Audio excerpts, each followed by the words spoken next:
Thierry Brugvin, bonjour. Bonjour. Alors, vous avez dénommé votre chapitre du livre « 6 chemins vers une décroissance solidaire ». Vous l'avez dénommé « De la sobriété heureuse et de la décroissance solidaire vers l'éco-socialisme autogestionnaire ». Pouvez-vous nous dire, pour commencer, quelle est votre définition personnelle du terme décroissance? Donc en fait la décroissance, c'est comme dirait Paul Ariès, c'est pas forcément toujours beaucoup de tendances différentes. En tout cas ma définition, ça serait qu'il y a déjà une différence entre décroissance et récession. Décroissance c'est un mouvement volontaire alors qu'une récession c'est une décroissance involontaire. Donc déjà ça veut dire que c'est une politique volontaire vers la décroissance. Et le but c'est à la fois de s'adapter à la baisse des ressources non renouvelables comme le pétrole, les minéraux, les métaux, enfin surtout les métaux, et les énergies comme l'uranium, etc. Donc ça s'adapter à la réalité, c'est pas juste par le plaisir, mais aussi, ça a aussi un objectif, on va dire, culturel, d'apprendre justement à se détacher des besoins, on va dire, non essentiels, plus globalement. Et alors, le plus important, en tout cas très important aussi, c'est de dire que cette décroissance doit commencer par les plus riches, et elle ne doit s'appliquer aux plus pauvres que quand eux il faut d'abord que eux puissent satisfaire leurs besoins essentiels, les plus pauvres, et on ne va pas les faire décroître de ce point de vue-là, il faut d'abord satisfaire ces besoins essentiels. Donc ça doit commencer par les plus riches, et s'appliquer après aux plus pauvres, mais sans aller, de toute façon, le seuil, c'est les besoins essentiels. D'autre part, vous insistez beaucoup sur les dangers d'un possible réchauffement climatique en citant les nombreux chiffres issus des rapports du GIEC. Ce danger potentiel, le réchauffement climatique, constitue-t-il pour vous le principal argument contre la croissance? Alors, je pense qu'il y a 3 arguments qu'on peut essayer d'analyser d'un point de vue pour le coup chiffré. Après, je ferai moins de chiffres, mais au début, je commence comme ça. Premier argument, c'est la question de l'empreinte écologique. Donc, il y a une grosse inégalité entre les individus sur la Terre, donc en consommation, on pourrait dire des biens terrestres. Et on estime que pour un système qui soit soutenable à long terme, il ne faudrait pas dépasser aujourd'hui 1,8 hectares par habitant. Or, aujourd'hui, les Européens consomment 3 planètes en quelque sorte, tandis que les Américains en consomment 5. Et souvent on critique les Chinois en disant qu'ils sont au même niveau que les Américains, mais en termes d'individus, parce qu'ils sont nombreux les Chinois, ils sont malgré tout on considère qu'ils sont à 2 hectares par habitant, donc à peu près dans un système soutenable. Donc au niveau national, les Chinois consomment trop, mais consomment trop, mais par individu, ils sont nettement moins consommateurs que les Occidentaux. Voilà, c'est le premier argument. Deuxième argument, c'est un argument à niveau économique qui est une analyse qui a été faite notamment par Piketty, qui consiste en fait à montrer les différences, justement là c'est plutôt en termes d'émissions de CO2, c'est un élément, on va dire, de lutte des classes entre différents acteurs, et on se rend compte qu'en fait, donc là c'est l'argument en fait écologique, du climat, qu'en fait, et donc les enjeux du climat actuel, je n'ai pas vraiment encore évoqué les enjeux concrets, mais c'est plutôt pour expliquer les différences. Et une des différences, on considère que il y a 10% des plus riches qui ont une empreinte qui consomme 45% des émissions de CO2. Alors que les plus pauvres, qui représentent 50%, eux, ils ont seulement 10% des émissions de CO2. Et donc il reste 40%, c'est plus ou moins les classes moyennes. 40% des classes moyennes émettent 40% d'émissions de CO2. Donc là on voit déjà la part des uns et des autres dans le réchauffement climatique et les enjeux. Alors après à nouveau, les Chinois par exemple à nouveau ne représentent que 10% parmi les plus riches. Les Européens 20%, les Américains 40%. Alors l'enjeu central du réchauffement climatique, c'est surtout, de mon point de vue, donc je vous disais tout à l'heure qu'il y avait déjà un enjeu je ne l'ai pas vraiment évoqué d'ailleurs, il y a deux enjeux centraux par rapport écologiques qui vont venir percuter les questions économiques et sociales. Il y a la question des ressources, minéraux, métaux, tout ça, les emplois énergétiques. Et on considère que d'ici 30 à 80 ans, on aura fini toutes ces ressources non renouvelables. Et donc, de fait, le plus grand risque éventuel, si on n'arrive pas à trouver des substitutions techniques, c'est de revenir à une société à la charrue, au bœuf et à la charrue. Donc c'est assez radical par rapport à aujourd'hui, mais enfin c'est pas non plus mortel, on a vécu comme ça pendant des siècles, c'est possible. Bon, voilà. Et il y a un élément qui vient impacter, qui serait de mon point de vue encore plus radical, c'est le question du climat. Et donc si on arrive à plus 2, voire plus 4 degrés à la fin du siècle, certains disent encore plus, mais enfin, c'est déjà pas mal, ça va créer des problèmes. Et donc les savants du GIEC, enfin les savants du GIEC, les scientifiques du GIEC considèrent qu'en 2100, on pourrait même arriver à plus 6 degrés, voire plus 8 degrés, et en 2300 à plus 10 à 12 degrés. Donc là, c'est à des niveaux encore bien supérieurs. En tout cas, même déjà à 4 degrés, ce que nous pronostique le Club de Rome, c'est qu'à un moment donné, ça va créer une telle tension au niveau du climat, de la pollution, des ressources, enfin des productions agricoles, c'est qu'on n'arrivera pas à produire suffisamment, à cause des sécheresses notamment, mais pas seulement, à cause des problèmes de phosphate, etc. On n'arrivera plus suffisamment à produire pour la population.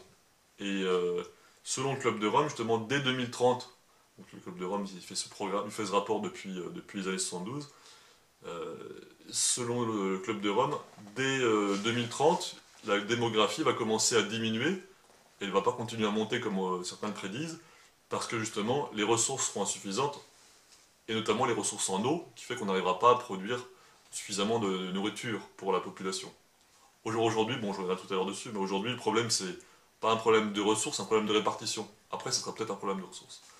Voilà pour l'instant ce que je voulais dire par rapport aux enjeux, disons, un peu chiffrés et quantifiables, les enjeux qui fait que moi et d'autres, on est sensibilisés aux questions de la décroissance. Alors vous venez de parler de courbes démographiques, en disant que le Club de Rome pronostiquait une décrue, cette courbe démographique. Bon, le problème démographique, accroissement ou pas, vous paraît-il plus porteur de danger que le réchauffement climatique? Ou bien est-ce qu'ils sont liés? Enfin, vous allez nous le dire. Une décroissance telle que vous la concevez doit-elle lutter aussi contre l'accroissement démographique ou pas? Pourquoi? Si oui, et comment? Donc, aujourd'hui, c'est vrai que la population augmente régulièrement. Là, on est déjà à 7 milliards. Et c'est clair que la pression que ça exerce sur les ressources, puisqu'on dit qu'au niveau mondial, on consomme plus que la Terre ne peut supporter, c'est clair que plus il y a d'humains, plus c'est difficile. Mais au jour d'aujourd'hui, elle pourrait encore à peu près supporter cette pression si on redistribuait la richesse. Donc il y a déjà, aujourd'hui, c'est possible. Le problème, c'est qu'il y a de la malnutrition ou de la famine aujourd'hui, c'est d'abord un problème de redistribution des ressources. Plus le temps va passer, plus ça va être difficile. En l'occurrence, quand avec le réchauffement climatique et les ressources qui vont diminuer, là, même la redistribution ne suffira pas. Donc effectivement, ça serait utile de faire une diminution de la population, hein, donc une baisse démographique. Mais il y a deux façons de le faire. Il y a la façon libérale qui consiste en fait à pas redistribuer les richesses, mais simplement à développer les contraceptifs, la planification, les préservatifs, etc. Et puis il y a une planification, et puis une méthode, on va dire, qui relève des politiques sociales, qui consiste au contraire à redistribuer les richesses pour permettre, en particulier aux femmes et aux enfants, enfin aux enfants-filles, d'aller à l'école. Et du coup, on s'est rendu compte que plus les femmes ont eu de la formation d'éducation, puis les hommes aussi en l'occurrence, mais les femmes en particulier, ont une formation d'éducation, plus elles peuvent accéder à un emploi, plus finalement se développent des systèmes de sécurité sociale, plus les femmes finalement mettent leur énergie dans un travail et non uniquement dans le fait de faire des enfants. Et donc ça crée une décroissance de la population, une transition démographique. Donc c'est ça à mon avis la solution. Mais malheureusement, comme ça se fait lentement, avant que ça arrive réellement, ça se fait dans certains pays, mais ça se fait par exemple lentement en Afrique encore aujourd'hui, et puis il y a même des tassements, comme ça se fait lentement, le risque c'est que c'est essentiellement les problèmes de climat et de ressources qui crée cette transition, mais par justement manque de ressources cette fois-ci. Mhm. Vous pensez que la lutte des classes, issue de la vision sociale marxiste traditionnelle, pourrait se transformer en lutte des classes nord-sud pour l'accès aux ressources naturelles? Quel rôle la décroissance a-t-elle joué dans cet affrontement effectivement prévisible? Oui, alors souvent, ça c'est un élément, enfin, à mon avis, de ce point de vue-là, les écologistes en général et les décroissants en particulier prennent pas assez en compte, à mon avis, les analyses marxistes, hein, souvent. Et donc chez les marxistes, il y a justement cette histoire de la lutte des classes. Mais pour le coup, la lutte des classes chez les marxistes, bon, il y a quand même ils prennent quand même en compte justement ces conflits entre le nord et le sud, en tout cas certains marxistes. Hein. Et, euh, et donc là, il y a une lutte des classes aujourd'hui, mais pour l'accès aux ressources. Et en particulier, on l'a vu tout à l'heure avec les chiffres que j'ai donnés sur Piketty, entre les plus riches, les plus pauvres et les classes moyennes. Chacun, c'est un peu trois grandes classes, on pourrait dire comme ça, qui luttent pour l'accès aux ressources. Alors plus les ressources vont diminuer, plus cette lutte va devenir radicale. Et alors du coup, on pense toujours que les plus riches, c'est les autres. C'est ça un des éléments. Or, je vais vous donner quelques chiffres qui donnent justement une indication de cette divergence. On considère, les chiffres que je donne là sont des chiffres qui ont été développés par Paul Ariès, mais il doit les tirer de quelqu'un d'autre, je ne connais pas la source. Et on considère que justement, alors cette fois-ci, c'est pas en termes d'empreinte écologique ni d'empreinte carbone comme on a vu tout à l'heure, mais cette fois-ci c'est en termes de patrimoine. Voilà. Qui est-ce qui est riche, qui est-ce qui est pauvre, on compare les patrimoines. Et bien aujourd'hui, si vous faites partie des, des 1% les plus riches, si vous avez un patrimoine de 375 000 euros. Donc dans certaines grandes villes, ça peut représenter un F4 ou un F5. Voilà. Donc c'est 1% des plus riches. Donc il y a quand même beaucoup de Français qui sont quand même qui font partie déjà des 1% les plus riches, alors qu'ils pensent qu'ils font partie, enfin ils se rendent peut-être pas forcément compte. Vous faites partie des 10% les plus riches au niveau mondial si vous avez un patrimoine de 46 000 euros. Donc 46 000 euros, ça peut représenter le prix, par moment, ça dépend des vies, des époques aussi, parce que ça change assez vite, mais d'un F1. Hein. Et puis un petit F1. Et puis vous faites partie des 50% les plus riches quand vous avez un patrimoine de 5 600 euros. 5 600 euros, c'est quand même pas non plus énorme, ça correspond plus ou moins au prix de la moitié d'une Twingo. Hein. Et donc il y a beaucoup de Français qui considèrent qu'ils sont pauvres, alors que, bah, ils sont pauvres par rapport aux plus riches en France, ça c'est clair, ou même en Chine, mais ils sont quand même parmi les 50% les plus riches dans le monde. Et donc du coup, ça te permet d'avoir une indication concrète, de se rendre compte que pour par exemple fabriquer cette fameuse Twingo dont on parlait, bah, il faut avoir une empreinte sur la Terre, sur les ressources. Et donc il y a vraiment une lutte des classes au niveau mondial entre globalement les classes moyennes et les plus pauvres, aussi bien au nord, mais encore particulier au sud, pour cet accès aux ressources.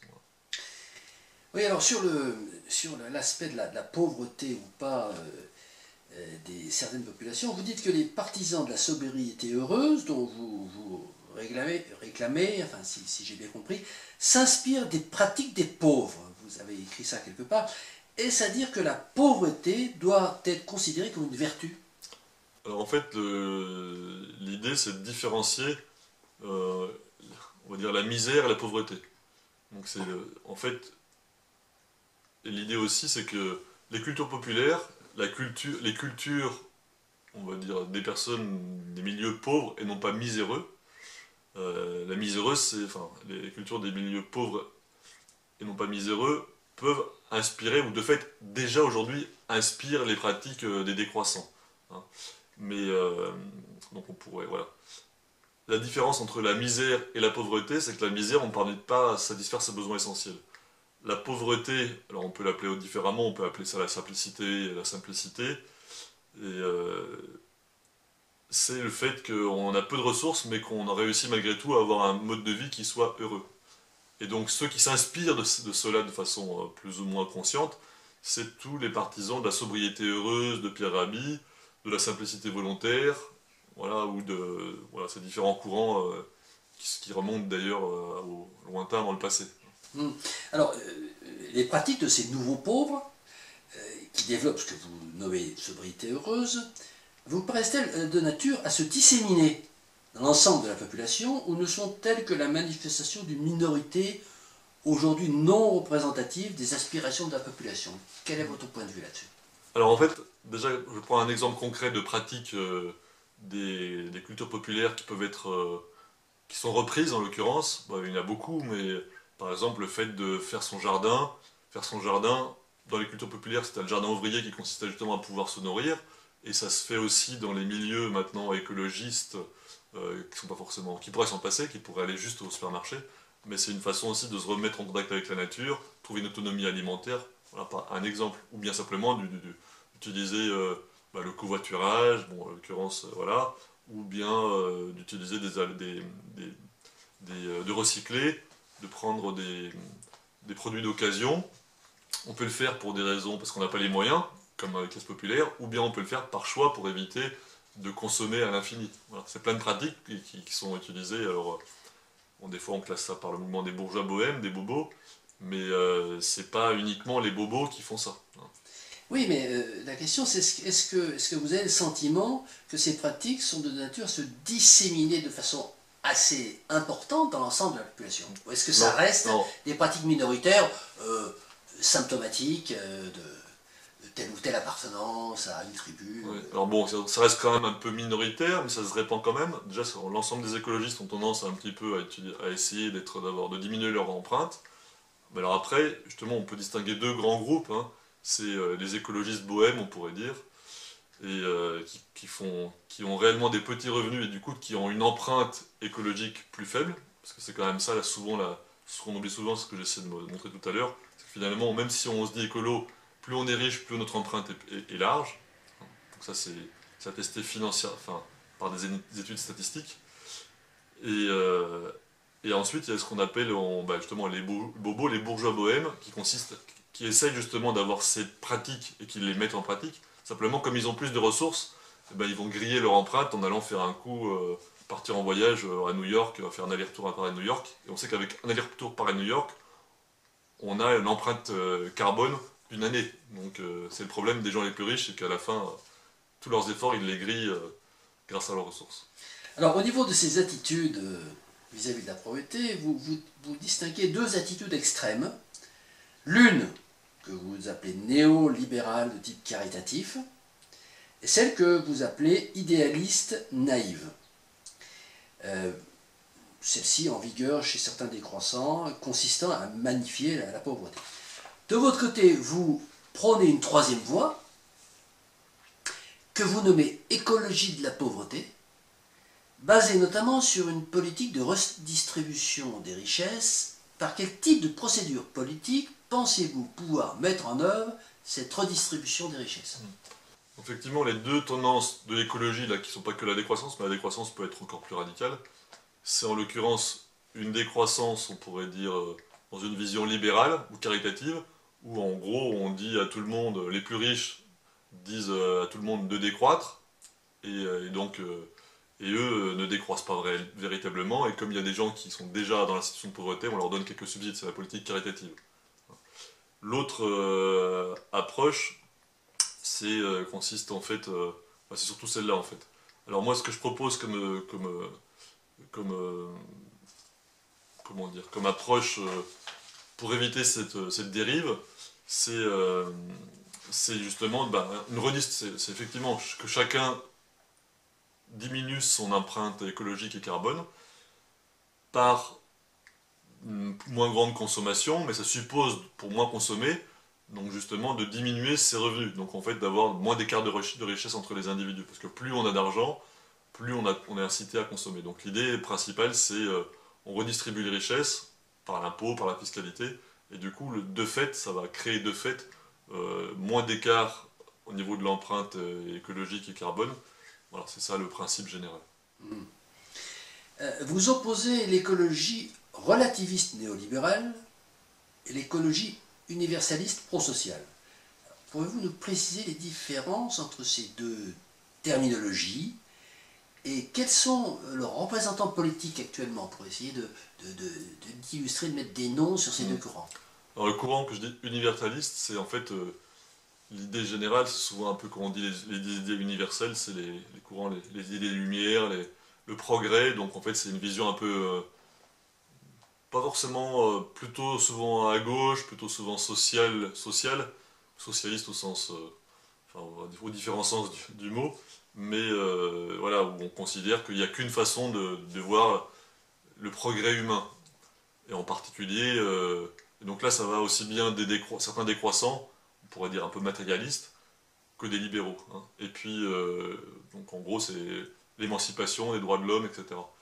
Dans une vision assez matérialiste. Et puis, il y a aussi beaucoup d'écolos, bon, moins en Occident, mais beaucoup plus en Amérique du Sud, peut-être certains un peu en Afrique, qui ont une vision différente de ce que doit être l'écologie, qui intègre justement une vision plus spiritualiste qu'ils appellent la Pachamama, la terre-mère. Donc c'est un courant en Amérique du Sud en particulier, en Équateur et ailleurs.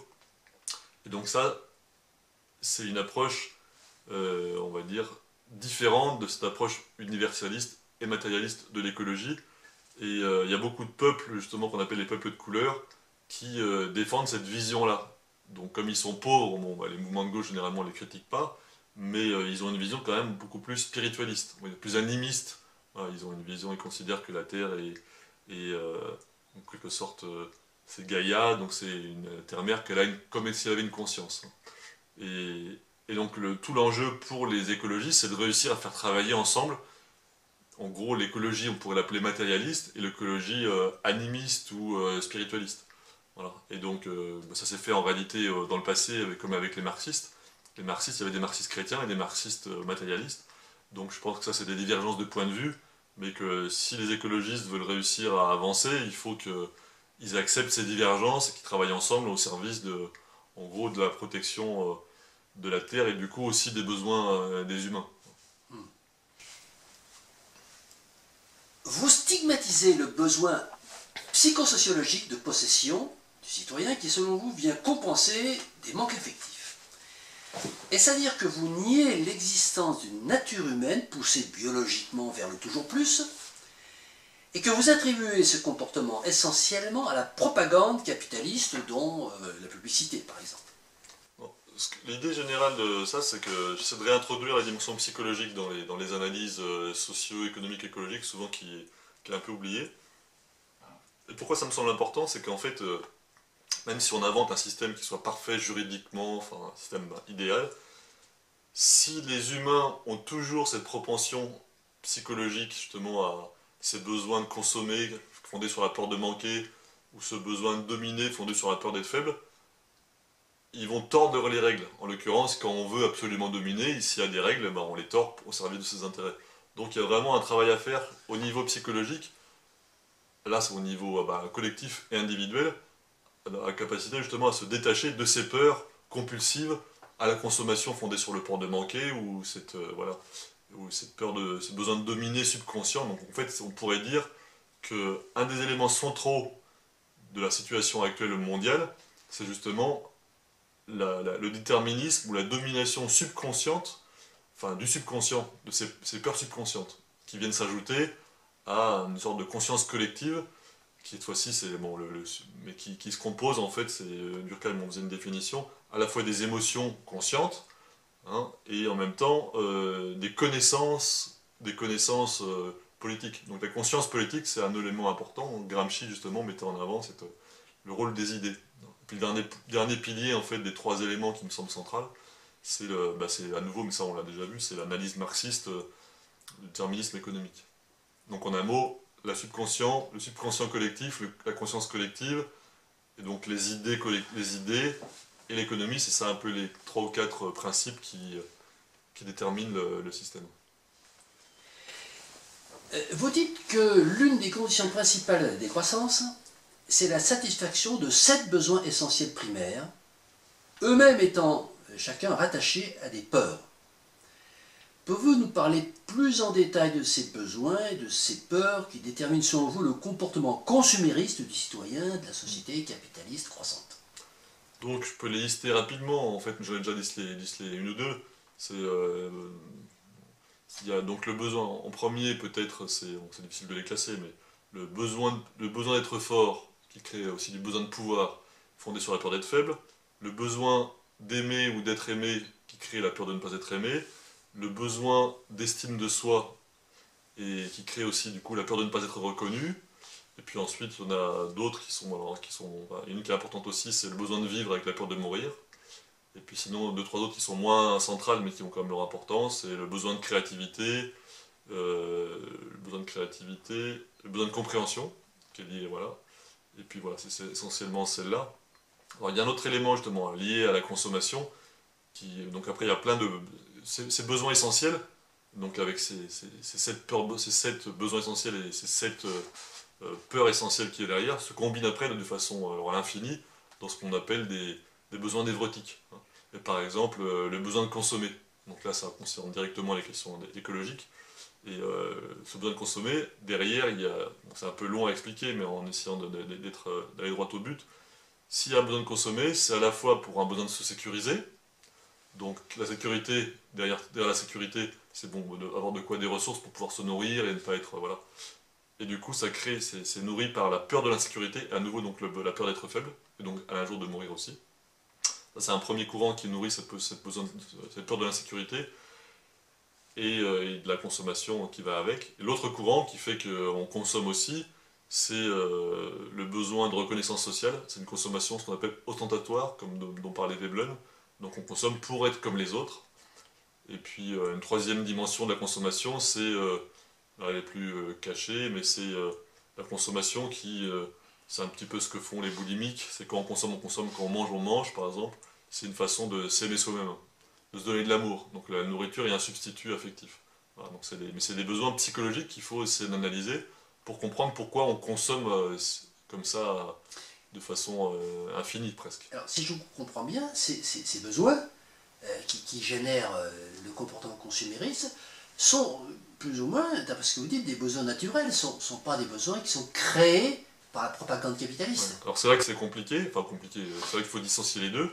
C'est qu'il y a une partie qui est renforcée par la propagande capitaliste qui pousse à la consommation, c'est en gros consommer, acheter Nike pour être heureux, hein, ou travailler plus pour gagner plus, pour polluer plus et être plus reconnu et mieux réussir dans votre vie. Donc ça, c'est effectivement, la propagande capitaliste renforce. Mais il y a une partie de ces besoins qui échappent uniquement à, on va dire, un déterminisme social, qui sont des éléments qui relèvent de la psychologie individuelle, et là qui sont, on va dire, naturels. Mais la question, c'est que, et donc presque génétique, c'est un être humain, il a des émotions, les émotions, il faut les gérer, et ça, il ne suffit pas de décider comme ça, on va vous éduquer, vous n'aurez plus d'émotions. Non, ça c'est consubstantiel à l'individu. Alors, on va changer un petit peu de sujet. Quand vous dites que l'obstacle principal à l'essor de l'écologie sociale, c'est le capitalisme, et que l'avenir, c'est dans la relocalisation de la production.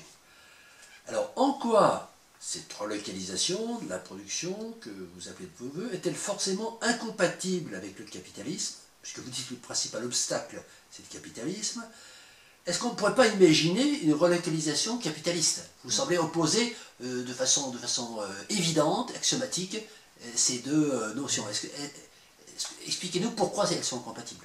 Non, en fait, je ne sais pas si j'étais clair dans le texte, mais c'est pas incompatible justement, parce qu'en fait, pour moi, une des définitions du capitalisme, et la définition centrale de mon point de vue du capitalisme, c'est la propriété privée des moyens de production. Donc, il y a plein d'autres définitions, mais c'est celle qui me semble la plus claire pour montrer la différence entre le communisme, qui serait une propriété publique des moyens de production, ou le socialisme, qui serait une propriété collective, privée, avec notamment des coopératives ou aussi des entreprises publiques. Donc c'est ça qui me permet, de mon point de vue, et l'analyse je pense que c'est aussi l'analyse marxiste essentielle, même si entre marxistes il y a des divergences. Mais du coup, on peut observer effectivement 4 formes de relocalisation, 4 formes de régulation mondiale aujourd'hui des ressources, de la démocratie, de la politique et de l'économie, ou du coup même de l'écologie. Et donc il y a ceux qui veulent relocaliser de façon à l'extrême droite, donc on pourrait appeler ça, alors ils n'utilisent pas forcément le terme relocalisation, ils parlent de nationalisme ou de protectionnisme, donc qui est une forme de relocalisation de l'économie mais au service des intérêts nationalistes. Donc là c'est du capitalisme, la relocalisation capitaliste, parce qu'ils gardent le système capitaliste au sens d'une propriété privée des moyens de production. L'autre système de relocalisation, c'est celle que je qualifie donc celle qui me semble le plus adaptée, c'est une relocalisation solidaire et fédéraliste. On peut l'appeler aussi éventuellement un altermondialiste fédéraliste et social, qui se différencierait justement de l'internationalisme, enfin de l'altermondialisme centralisateur ou d'un internationalisme centralisateur. Alors en quoi consiste cette relocalisation solidaire et fédéraliste? Donc elle s'inspire un peu des idées de Proudhon par exemple, le libertaire Proudhon, mais d'autres aussi aujourd'hui. Hein. D'autres comme qui, par exemple, aujourd'hui? D'autres comme qui, bah, par exemple Bookchin, Bookchin, qui défend ce qu'il appelle le courant, c'est un courant libertaire, c'est l'écologie sociale. Aujourd'hui, on a qui en France qui est dans cette mouvance? Bah, je vous dis, en France, c'est c'est pour plutôt... fixer les idées, hein. Tout le monde ne connaît pas forcément Bookchin. Oui, bah, peut-être que les plus proches seraient Paul Ariès autour de ces idées-là, ou... Voilà, mais bon... voilà. Donc l'idée, les principes généraux de cette relocalisation solidaire, c'est on la relocalise l'économie, mais dans une façon solidaire. Ça veut dire concrètement qu'on continue à avoir une redistribution des richesses aussi bien en interne qu'à l'extérieur, en évitant, en laissant en gros mourir les autres, et surtout en évitant, là c'est une sorte d'émigration aujourd'hui, en évitant de continuer à faire des prédations d'exploitation à l'extérieur. Ça c'est souvent ça le principe de la relocalisation, on va dire, d'extrême droite, c'est on relocalise mais on continue à piller les autres, on continue une pratique impérialiste. Puis du coup les deux autres courants, le courant le plus connu c'est la mondialisation néolibérale, où là on relocalise pas, c'est l'inverse, on propose l'échange comparatif maximisé hein, par la spécialisation, et donc ça a un impact, on va dire, ça pose un vrai problème au niveau écologique, et aussi un problème au niveau démocratique, parce que du coup c'est les multinationales qui dirigent le monde. Et entre les deux, il y a ce qu'on appelle le courant altermondialiste, mais qui est souvent un peu centralisateur, ou je vous disais tout à l'heure, l'internationalisme centralisateur, où on décapite les nations, les régions, parce qu'on considère que la nation, c'est le nationalisme. Or, on peut avoir une approche de la nation qui est alors, ou souverainiste ou relocalisée, mais donc fondée sur justement une autonomie économique, sociale, culturelle, tout en étant solidaire. Bon, c'était le programme de la relocalisation solidaire et fédéraliste. Mais donc le principe, en tout cas, de l'internationalisme centralisateur ou l'altermondialisme centralisateur, c'est de tout gérer à un niveau mondial, de redistribuer les richesses au niveau mondial, de planifier au niveau mondial. Et le danger, c'est justement de casser la démocratie locale. Alors, qui est-ce qui représente ce courant? Alors, c'est certains courants d'attaque, par exemple, ou certains communistes internationalistes, par exemple. Lordon serait plutôt dans un courant de relocalisation souverainiste. Utopia aussi, hein, est dans ce... Peut-être aussi, oui. Voilà. Donc après, il y a des variantes. Enfin, c'est les quatre grands courants. Voilà, Lordon, il n'est pas trop sur les questions d'écologie, mais c'est plutôt sur les questions de souverainisme économique et politique, plus son approche. Donc voilà un peu les différents courants. Relocalisation centralisatrice. Centralisatrice. Vous l'appelez comme ça? Moi, non, j'appelle pas ça comme ça. Je dis souverainiste. C'est la relocalisation souverainiste. Mais ça, il y a le souverainiste, du coup, de gauche, genre par exemple Montebourg, qui appelait ça, je ne sais plus le terme qu'il utilisait, enfin il disait, voilà, et relocalisation socialiste, je ne sais plus le terme précisément. Ensuite, il y a la relocalisation souverainiste d'extrême droite, où c'est très protectionniste au sens et égoïste et nationaliste, et puis la relocalisation souverainiste de gauche, type Lordon. Ouais. Alors, tout à l'heure, vous parlez beaucoup de redistribution des revenus, mais le capitalisme, lui, il opère déjà une certaine, il le dit, il prétend une certaine redistribution des revenus par l'impôt et via l'impôt et les dispositifs sociaux. De votre côté, vous prenez une redistribution fédéraliste à dimension autogestionnaire. Est-ce que vous pouvez nous préciser cette notion qu'on ne connaît pas bien? Oui, donc l'autogestion, finalement c'est un vieux système qui date des années 70 et qui était, de mon point de vue, justement une évolution justement à nouveau des idées de Proudhon, d'ailleurs de certains marxistes, mais bon, il y avait quand même des conflits forts entre Marx et Proudhon. Mais l'idée générale, c'est à nouveau, ça reprend la question, il faut d'abord se mettre d'accord sur la question du capitalisme. On l'a dit tout à l'heure, je le définis comme ça, le capitalisme, c'est essentiellement la propriété privée des moyens de production. Dans un système socialiste autogestionnaire, tel que ça, il y a eu quelques expériences, en tout cas par exemple en Yougoslavie, même si ce n'était pas démocratique au niveau politique, au niveau économique, ils ont mis en œuvre ces expérimentations, et on remplace la propriété privée des moyens de production par une propriété collective sous forme de coopérative, ça c'est une propriété collective privée, de coopérative, ou de propriété publique, donc en nationalisant ou socialisant les entreprises. Donc un système autogestionnaire, on met en avant justement ces deux formes de propriété, la coopérative et l'entreprise publique, d'une part, donc ça c'est pour la propriété, et donc on bascule dans un système socialiste ou communiste s'il n'y a plus de coopérative du tout. Et on va y rajouter une deuxième dimension, c'est au terme de la régulation, c'est on va rajouter de la planification au marché. Donc le communisme, une des caractéristiques justement, c'est d'avoir la planification tout court, donc c'est vite très centralisé, et trop centralisé, il n'y a plus de liberté économique. Et le capitalisme libéral, c'est l'inverse, c'est on va mettre beaucoup de liberté dans le marché, mais il y a très peu de régulation et plus du tout de planification. Donc l'idée, c'est un socialisme, un écosocialisme autogestionnaire, c'est-à-dire un système entre les deux, entre l'excès de liberté et l'excès d'ordre égalitaire du communisme, qui consiste justement à avoir un marché régulé et avec une planification, mais avoir un peu un équilibre entre les deux. Ça c'est pour la régulation, l'allocation des ressources entre planification et marché, comme ça se fait déjà un peu aujourd'hui, ça s'est fait justement avec l'agriculture. Il y a une planification à l'agriculture au niveau européen. Bon là c'est en train d'être cassé justement récemment, mais jusqu'à longtemps c'était la politique agricole commune. Il y avait une part de planification et de marché, avec des anticipations.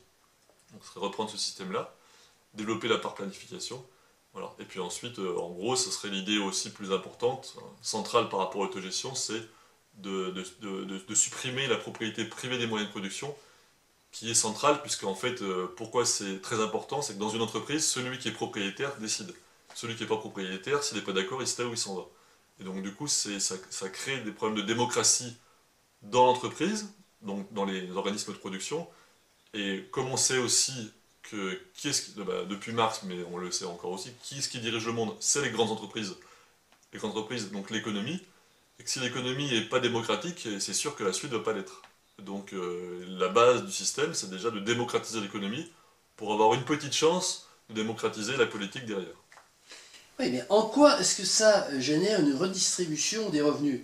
Vous dites les revenus dans le capitalisme sont redistribués par l'impôt et les dispositifs sociaux. Dans le système à vous, c'est une redistribution des revenus fédéraliste à dimension autogestionnaire. Alors, vous venez de nous expliquer ce que c'est que l'autogestion, mais en quoi est-ce que ça impacte la redistribution des revenus? Voilà, donc ça justement, il faut rajouter, ça c'est pour ce que j'essaie de parler, ce que j'expliquais, c'était la dimension de la propriété, ensuite la dimension de l'allocation des ressources, et la troisième dimension, c'est la redistribution des revenus. Hein? Donc, comme il y a justement un marché, il y a des variations, on ne peut pas tout prévoir, parce qu'il y a de la liberté économique, qui me semble plus adaptée qu'un système uniquement planifié dans la mesure où ça ne répond pas aux besoins, assez dans le détail. Et donc, comme il y a de la liberté, il y en a qui vont réussir plus que d'autres et s'enrichir plus que d'autres. Donc, il faut redistribuer les richesses pour éviter d'avoir des écarts comme aujourd'hui de 1 à 1000 entre les salariés ou entre les travailleurs. Et donc, il faut un écart restreint. Alors après, combien mettre l'écart, c'est un débat. Aujourd'hui, les syndicats, la Confédération européenne des syndicats se dit de 1 à 20. Dans le passé, c'était de 1 à 6 dans les années 40, 50. En Europe, on peut revenir de 1 à 6 ou 1 à 5, ça paraît déjà raisonnable. Donc il faut redistribuer les revenus pour éviter... Alors là, c'est pour des raisons sociales, mais aussi pour des raisons écologiques, c'est que plus les gens sont riches, plus ils ont une empreinte écologique nocive. On va revenir sur cette notion de redistribution des revenus. Mais avant, vous dites que vous appelez de vos voeux une régulation publique, voire internationale, démocratique, fondée sur la subsidiarité. Comment voyez-vous la mise en place de cette régulation? Donc effectivement, il y a 4 piliers pour pouvoir changer les choses. On a vu le pilier de l'autogestion, de la propriété. Le pilier culturel, on l'a vu rapidement, enfin tout à l'heure, sur l'objection de croissance, antiproductivisme, je reviendrai peut-être tout à l'heure. Troisième pilier, c'est la régulation de l'économie de marché, enfin de l'économie et du marché. Là, on aborde au quatrième pilier la question de la démocratie, hein, la démocratie politique, donc la démocratie au niveau de la gouvernance, du gouvernement. Et donc pour que tout puisse fonctionner, il faut effectivement que le modèle il soit à la fois social, économique, politique et écologique, et culturel du coup. Donc cette dimension politique et démocratique, l'idée générale, c'est une approche justement à nouveau libertaire ou fédéraliste, où on part du bas vers le haut. C'est une démocratie ascendante et pas descendante, hein, même s'il faut la tempérer. Donc c'est une démocratie qui est fondée sur la liberté à la base. Et concrètement, ça signifie que, un peu comme par le passé ça s'est fait dans certaines communes, et par exemple Bookchin en parle au niveau du municipalisme, ça s'appelle le municipalisme libertaire, et qui consiste à prendre les décisions au niveau local, dans les municipalités. Par exemple, si on prend l'exemple du SMIC, hein, si on veut décider d'un SMIC au niveau même mondial, dans ce système-là, comment on va faire, chaque commune décide de ce qu'elle estime être le bon SMIC. Ensuite, au niveau régional, on va faire remonter les idées, et puis il y aura des débats qui peuvent être pris ou par consensus ou par référendum, pour décider quel doit être le niveau du SMIC au niveau régional, et puis après au niveau national, et à la fin on peut arriver même au niveau mondial, un SMIC mondial. Donc il y a plusieurs façons de trancher ça, je vous disais, donc au niveau mondial ça peut être un référendum mondial sur à quel niveau on met le SMIC. Et donc du coup on voit que la prise de décision elle part du bas vers le haut, alors que dans un système étatique, ça va être descendant, c'est au niveau mondial ou au niveau national, on décide quel est le SMIC et puis on descend à tous les niveaux. Donc voilà, c'est ça la différence.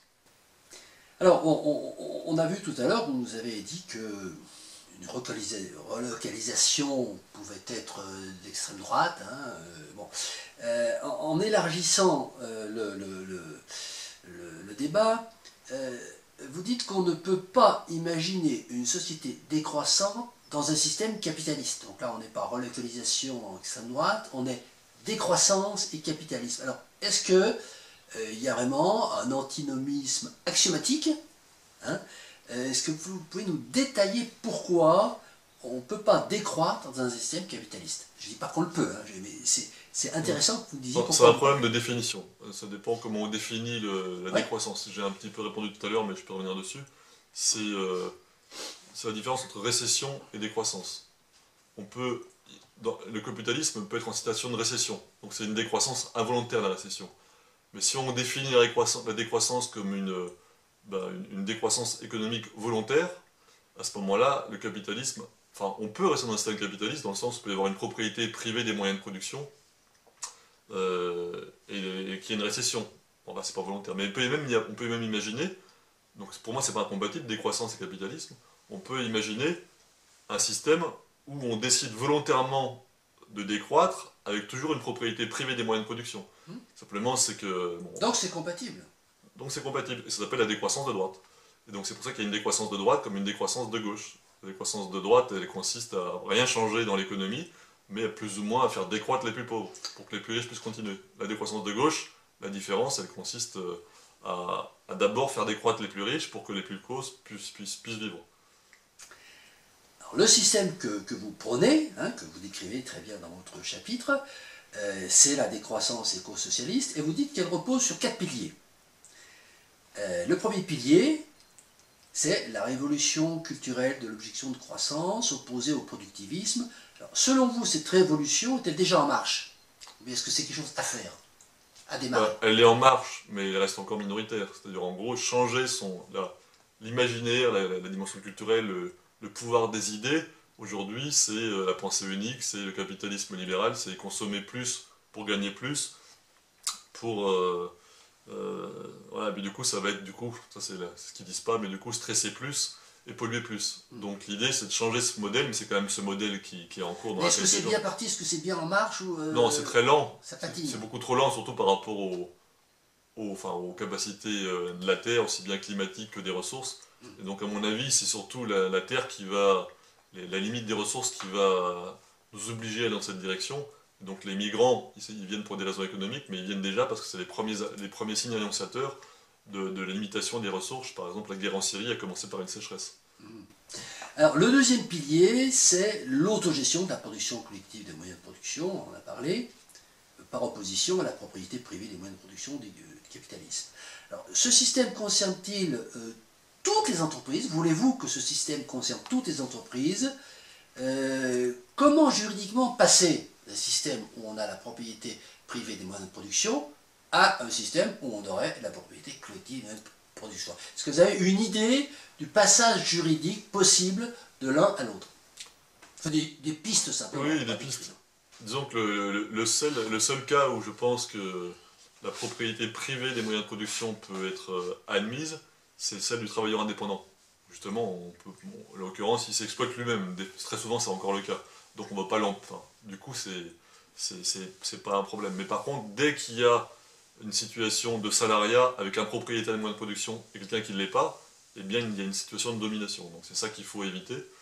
Et même quand certains parlent des mutuelles ou des coopératives bancaires ou des coopératives de consommation, on a aussi, c'est déjà moins pire, mais il y a quand même malgré tout les propriétaires qui sont des usagers qui décident sur les salariés, qui n'ont pas leur mot à dire. Dans les banques coopératives, même dans la nef, qui est souvent évoquée, c'est quand même cette situation-là. Excusez-moi de vous interrompre, mais juridiquement, comment on passe? Alors, on a une petite PME de 50 personnes, avec les moyens de production, propriété du patron ou du conseil d'administration, du groupe des associés. Comment est-ce qu'on passe à la propriété collective? Juridiquement, là, du coup, ça peut être... Enfin, il y a plusieurs façons d'envisager les choses, mais on va dire la façon réformatrice d'un système comme ça. Bon, déjà, il faudrait déjà qu'il y ait une majorité des citoyens qui votent pour un système comme ça. Premier élément. Ça, c'est vote. Oui, mais il faut déjà que les gens le votent, parce qu'il ne suffit pas de le décider. Donc, une fois que la majorité des citoyens ont voté, c'est déjà une chose. Une fois qu'ils ont voté, il faut le mettre en pratique. Donc, effectivement, on sera dans une situation où il y aura des propriétaires riches avec des salariés pauvres. Et donc, une première possibilité qui peut se faire, c'est de dire que, du coup, le transfert, la propriété devient collective et qu'il y ait progressivement l'entreprise rembourse l'ancien patron qui devient de fait un salarié à égalité, comme c'est dans les coopératives aujourd'hui, les SCOP aujourd'hui, tout le monde a un travailleur égal. Donc il y aurait une indemnisation obligatoire. Alors, ça c'est une première possibilité. Deuxième possibilité, plus radicale, ça va décider collectivement, on considère que, surtout dans les grandes multinationales, c'est vrai que dans les petites entreprises c'est un peu différent, on considère que en tout cas pour les multinationales, c'est un peu différent, c'est que vu les profits qui ont été faits depuis depuis des dizaines d'années, voire depuis que le capitalisme existe, on peut considérer qu'il y a déjà une telle exploitation, un tel vol des richesses entre capital et travail, que si on remet tout à plat et en gros la propriété des actionnaires disparaît, ils deviennent comme tout le monde à égalité, à ce moment-là on aura remis les choses à plat. Concrètement, pour les petites boîtes, on indemnise, pour les grosses boîtes, on exproprié. Ça peut être une piste. Ça peut être une piste comme ça. Que tout le monde comprenne. Ouais. De toute façon, dans tous les cas, il faut toujours que, malgré tout, à la fin de l'histoire, que les écarts de richesse et de patrimoine soient limités. Parce que même si on avait des salaires égaux, mais qu'il y a des énormes différences de patrimoine, à nouveau, il y a des écarts. Donc il faut éviter les trop grands écarts et de patrimoine et de revenus. Si on redistribue, je suppose que ce serait de façon égalitaire, non? Oui, bien sûr, mais si par exemple je prenais l'exemple de quelqu'un qui est du coup exproprié de son entreprise, un petit patron qui a 15 salariés, et si on lui redonne l'intégralité de la richesse de l'entreprise, et qu'il se retrouve avec, je sais pas, 30 ou 40 fois le patrimoine d'un autre, ça pose un problème. Donc c'est quand même un écart. C'est pas indemnisation. C'est indemnisation dans la limite de, je sais pas, par exemple de 1 à 10 ou de 1 à 5 en patrimoine et en revenus. D'accord. Il faut des limites. Ok. À tout. Alors, le troisième pilier, c'est la démocratisation. On revient sur la démocratie, de l'économie et du politique, du plan local au plan international. Alors, sans parler du plan international, qui est peut-être un peu compliqué, quels sont les dispositifs politiques à modifier ou à instaurer pour mettre en œuvre cette démocratisation qui est votre troisième pilier? Donc pour démocratiser l'économie... Et le politique, vous dites? Non, mais pour démocratiser l'économie, pour démocratiser la politique, donc le gouvernement, la gouvernance, il faut démocratiser en même temps l'économie. Puisqu'en fait, aujourd'hui, qu'est-ce qui dirige le monde? Ça c'est une analyse marxiste en l'occurrence, c'est essentiellement les infrastructures économiques. Et ce que je disais tout à l'heure, pour revenir, du coup, les rapports sociaux de production fondés sur la propriété. Donc ça j'ai déjà évoqué. Et on voit que les multinationales dans un système capitaliste, influence les grandes décisions politiques en menaçant par un modèle localisé de fermer les entreprises. Et dans un système, s'il y avait un système socialiste ou communiste, ce serait la même chose. Ce serait toujours les grandes entreprises qui pourraient, ou les dirigeants des grandes entreprises qui pourraient le menacer. Simplement, c'est que quand on n'est pas propriétaire de son entreprise, on a quand même nettement moins d'intérêt d'aller tordre les règles et autres. Donc il faut que ces entreprises, plus elles sont grosses, plus elles doivent être sous la coupe d'un gouvernement fédéral ou d'un État, pour ceux qui préfèrent l'État, mais voilà, mais un gouvernement fédéral démocratique. Ouais. Donc du coup sous une propriété publique. C'est comme la SNCF ou l'éducation nationale. Qui sont pas assez démocratiques, mais enfin en tout cas qui sont au moins pas aux mains d'intérêts privés. Voilà. Le dispositif politique qu'il faudrait mettre en œuvre, le plus intéressant, c'est justement, donc le cadre général c'est une fédération, mais pour trancher tous les débats, justement, c'est fondé sur des référendums d'initiative populaire, des référendums d'initiative citoyenne, et il faut utiliser beaucoup plus, justement, la démocratie directe, ça, à mon avis, qui est l'élément démocratique qui manque réellement aujourd'hui et qui permet de trancher les différents débats. D'accord. Alors le quatrième et dernier pilier, c'est la régulation de l'économie de marché. Qui dit régulation dit planification, qui dit planification, s'il est mal intentionné, peut dire despotisme, etc. Donc ce quatrième pilier, alors il s'articule autour de trois grandes idées. C'est la première idée, la liberté d'initiative des producteurs et des consommateurs perdure à côté de l'existence d'un marché éco-socialiste fortement régulé. Donc, si je comprends bien, il y a un marché régulé, éco-socialiste, dont vous avez commencé à décrire les contours, et puis il y a une liberté d'initiative des producteurs et consommateurs. Est-ce que cette liberté, elle est totale, ou est-ce qu'elle est régulée aussi? Ouais. En fait, il y a un peu comme aujourd'hui d'ailleurs, enfin plus encore dans les 30 Glorieuses, mais en Europe, il y a toujours un double système, un système planifié et un système d'un marché régulé. Donc le marché il est quand même d'abord libre, mais il y a une partie la régulation se fait par les incitations, par les subventions, par des taxes, voilà, ou bien des taxes qui viennent freiner, ou bien des incitations, des subventions qui peuvent orienter. C'est ce qui se fait, ce que je disais tout à l'heure, l'exemple de la politique agricole commune qui se fait pendant une trentaine ou une cinquantaine d'années. Et donc, mais la partie planifiée, elle est décidée, c'est là qu'il faut démocratiser cette planification. Elle ne doit pas venir justement que d'en haut par des bureaucrates, elle doit être le plus possible. Donc il y a certains modèles qui ont été mis en œuvre, notamment le modèle du Parecon, qui consiste en fait, par Albert, qui consiste à essayer le plus possible de faire une démocratie, cette fois-ci participative, avec où les citoyens, les associations viennent pour réfléchir ensemble à combien on doit produire, à quel niveau des prix doivent se mettre. Et donc juste pour terminer par rapport à ça, du coup c'est une combinaison, aussi bien pour l'économie que pour le politique, de trois systèmes. D'un système de démocratie représentative, classique comme il y a aujourd'hui, parce que c'est difficile quand même de complètement l'évacuer, surtout quand il y a des urgences, etc.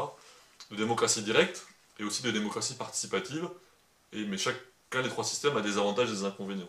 Oui, et la question portait sur la liberté d'initiative des producteurs à l'intérieur de ce système régulé. Alors, c'était cette liberté, est-ce qu'elle est totale ou partielle ou...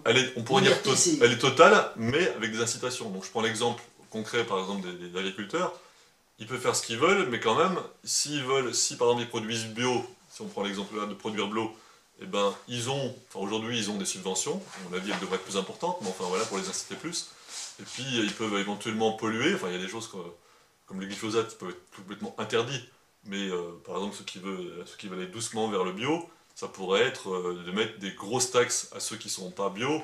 Voilà, bon après c'est à chacun de décider ça, mais c'est vraiment pour voir un exemple concret. Il y a des choses comme le glyphosate qui ne peuvent pas être fondées sur l'incitation, mais sur l'interdiction par contre. Ouais. D'accord, donc la liberté d'initiative des producteurs. Deuxième point, c'est toujours dans le cadre de la régulation, c'est toujours la redistribution des richesses. Alors, certaines coopératives, on peut imaginer que certaines coopératives, plus compétitives que d'autres, peuvent s'enrichir beaucoup plus que d'autres. Donc l'éco-socialisme autogestionnaire vise justement à éviter cette dérive. Alors comment est-ce que vous évitez la dérive que certaines coopératives vont gagner beaucoup d'argent et que d'autres coopératives vont peut-être même en perdre? En fait, là du coup j'ai observé ce qui s'est passé par le passé, dans le système yougoslave, c'est qu'ils ont essayé plusieurs systèmes. D'abord ils ont essayé, ils ont développé beaucoup de coopératives, et ils ont d'abord essayé de fonctionner par la planification, comme faisaient les soviétiques. Ils se sont rendus compte que ça marchait pas, c'était trop rigide, c'était pas adapté à la réalité, aux besoins et des consommateurs et des producteurs. Donc ils ont essayé un autre système pendant plusieurs années, ils ont tout libéralisé, ils ont laissé les coopératives entre elles. Donc c'était une autogestion libérale. Et à ce moment-là, ça a créé une guerre entre les coopératives, et les plus grosses ont dévoré ou anéanti les plus petites. Ils se sont rendus compte que ça n'allait pas non plus. Donc après, ils ont, pendant un certain nombre d'années aussi, fait un système d'autogestion, on va dire régulé ou socialiste, qui consistait justement à laisser de la liberté à ces coopératives, mais à les réguler avec des lois, avec des incitations et des subventions, comme j'expliquais pour l'agriculture. Alors, dernier, troisième point, toujours dans l'aspect régulation, le fameux encadrement des revenus, avec le revenu minimum. On comprend bien le revenu minimum, hein, si on ne gagne pas assez, on nous donne de l'argent. Par contre, le revenu maximum. Revenu maximum, est-ce que vous pouvez nous dire comment ça marche? C'est-à-dire qu'à partir d'un certain revenu, on prend tout. Est-ce que c'est ça? Comment ça marche, le revenu maximum, dans le cadre de cette régulation? Alors, l'idée, c'est effectivement un revenu minimum, pas forcément un revenu inconditionnel d'existence comme certains veulent proposer, puisque dans ce système-là, justement, l'idée c'est de redistribuer les richesses et le travail pour que chacun puisse à la fois se réaliser dans son activité et en même temps pas laisser rester sur un fauteuil et puis laisser les autres faire les boulots désagréables, pour qu'on partage aussi les boulots désagréables. Ça c'est déjà ça. Et donc, en ce sens-là, il y a une certaine forme d'incompatibilité avec le revenu d'existence inconditionnel. Moi je suis pas contre ce revenu inconditionnel dans la mesure où, enfin, où si jamais le système fonctionne mal, ça permet d'éviter aux gens de mourir de faim en tout cas. Mais sinon c'est à mon avis pas une bonne piste. Et ça c'est pour le revenu minimum. Pour ce qui est du revenu maximum, si par exemple on mettait, je sais pas, même à 1500 euros, à peu près un peu au-dessus du SMIC, le revenu minimum, si on met, admettons, par exemple, un revenu maximum à x4 ou x5, ça fait quand même déjà 4 fois 1500, on arrive à 4000, à 6000 euros. Bon, il n'y a pas beaucoup de gens en France qui vivent avec 6000 euros par individu. Et donc si on arrive à un revenu comme ça, déjà c'est déjà pas compatible avec l'empreinte écologique, il faut quand même avoir conscience. Hein. Et des calculs qui ont été faits justement, dans le livre on a essayé de réfléchir à différents calculs, notamment le chapitre de Vincent Bruyère qui travaille là-dessus, et on s'est rendu compte que un revenu plus ou moins compatible avec l'empreinte écologique dépasse pas autour des 800 euros, même en dessous, hein, c'est même plutôt 600. Et donc, bon, si on était à 6000 euros, ça fait déjà x10, donc c'est déjà écologiquement insoutenable. Enfin bon. Donc ça fait déjà 4 fois 1500 euros. Si on, on mettait le minimum à 1500, et à 4 fois. Bon, ça paraît très communiste, très socialiste par rapport à ce qui se passe aujourd'hui. C'était jusqu'à 6 fois pendant un certain temps. Mais bon, voilà, on peut décider qu'au-dessus de cette somme, on décide de stopper, on ne peut pas gagner plus, et puis ça c'est pour le revenu. Et après, idem pour les patrimoines, il faut à un moment donné pouvoir limiter le patrimoine individuel. Et alors, après il y a le patrimoine des entreprises, qui peut grossir aussi, et l'idée générale c'est que si le patrimoine des entreprises grossit trop, et ben, pour éviter, il y a deux solutions, soit la coopérative est scindée en plusieurs petites coopératives, donc elle retrouve moins de puissance et puis aussi plus de liberté, parce que plus c'est gros, moins il y a de démocratie. Ou alors on décide, par exemple, pour fabriquer des trains, c'est difficile de couper une entreprise en petits morceaux, et à ce moment-là, elle devient publique, avec les avantages, les inconvénients du public aussi, en l'occurrence de... Alors, si je comprends bien l'idée du revenu maximum, c'est que pour un travailleur indépendant qui génère lui-même son revenu, à partir du moment où il a un revenu maximum, évidemment, il ne va pas travailler pour qu'on lui prenne son revenu, donc il va se limiter. Donc là, effectivement, on a une réduction d'activité par le travailleur. Maintenant, pour ce qui concerne les revenus salariés, c'est donc une interdiction pour un employeur de verser un salaire au-delà d'un certain montant. Est-ce que c'est bien ça? Oui, c'est ça l'idée. Hein. D'accord. Et pourquoi limiter la production et des gens? C'est qu'à au bout d'un moment, quand on produit, quand on produit trop, et voilà, mais c'est que surtout c'est qu'il y a un impact écologique, mais aussi que si on travaille beaucoup que pour soi, et qu'on fait plus que 35 ou 40 heures, l'inconvénient c'est que c'est pas un problème quand tout le monde a du travail, donc on peut à ce moment-là monter, mais tant que tout le monde n'a pas du boulot, il faut aussi laisser de la place pour tout le monde. Donc l'idée c'est de, tant qu'il y a des chômeurs, diminuer les heures de travail jusqu'à ce qu'il n'y ait plus de chômeurs. Et après, oui, alors, bon, si je peux me permettre, là il y a un paradoxe entre la limitation, vous dites la liberté d'initiative des producteurs. Le producteur n'a pas la liberté totale, puisqu'il ne peut pas travailler au-delà d'un certain volume d'activité, parce que sinon il gagnerait trop. C'est pour ça que c'est un marché régulé. C'est une liberté régulée. Elle est régulée. C'est un peu un oxymore, une liberté régulée. Hein. Oui, mais de toute façon, c'est un peu le principe. Les sociétés et les groupes font toujours fonctionner sur trois grands principes qui sont l'ordre contre la liberté et la liberté contre l'égalité. Donc c'est trois principes complémentaires, mais qui sont malgré tout antagonistes, et il faut pouvoir trouver un équilibre entre ces trois conflits. C'est bien une liberté régulée. C'est comme la légalité, c'est une libre légalité. Enfin, c'est trouver un compromis entre liberté et égalité, donc entre une égale liberté. Mais donc de fait, la liberté se retrouve. D'accord. Non, c'était pour bien préciser que c'était une liberté quand même régulée. Bien, mais écoutez, est-ce que vous voulez conclure sur un petit résumé ou une synthèse de votre chapitre? En fait, l'idée, c'est l'idée de la décroissance éco-socialiste. C'est fondé sur ce que j'ai évoqué, mais je crois que c'est ça qu'il faut garder en tête. C'est qu'il y a 4 grands chantiers à mettre en œuvre, et souvent on en met en œuvre souvent qu'un ou deux, et que la vision doit être globale. Ça ne doit pas être uniquement écologique, comme le premier pilier qui est une révolution, en fait, on va dire culturelle et écologique en l'occurrence, autour des ressources, mais c'est pas juste un changement dans les consciences et juste un changement écologique, ça doit aussi être un changement dans le capitalisme, parce que le capitalisme continue, c'est le deuxième pilier, dans la propriété collective, donc il faut transformer le système, mais passer d'un système capitaliste à un système éco-socialiste autogestionnaire. Donc c'est ça, le deuxième pilier, il doit être économique. Le troisième pilier, c'est démocratique. C'est que s'il n'y a pas la démocratie, de toute façon, il y aura toujours une sorte d'oligarchie ou des fois des formes de dictature, voire un écofascisme qui sera plutôt nuisible pour le long terme. Et de toute façon, ça ne permettra pas de passer à ce système-là. Et le quatrième pilier, c'est la question de la régulation de l'économie. On continue d'avoir un marché et une certaine liberté, mais en la régulant à travers les revenus, la redistribution des richesses et la protection des biens communs. Donc ces 4 piliers qui sont à mon avis indispensables pour aller vers cet écosocialisme autogestionnaire, donc cette forme de décroissance, qui d'ailleurs, la décroissance, ce que peut-être pas expliqué aussi ça, c'est que c'est une phase transitoire. On ne peut pas décroître à l'infini, sinon à la fin il n'y a plus rien. Donc on décroît pour arriver à un socle de satisfaction des besoins essentiels, et à ce moment-là, une fois qu'on a atteint ce socle, eh bien, on peut continuer à fonctionner. Voilà. Thierry, merci. Bon, merci.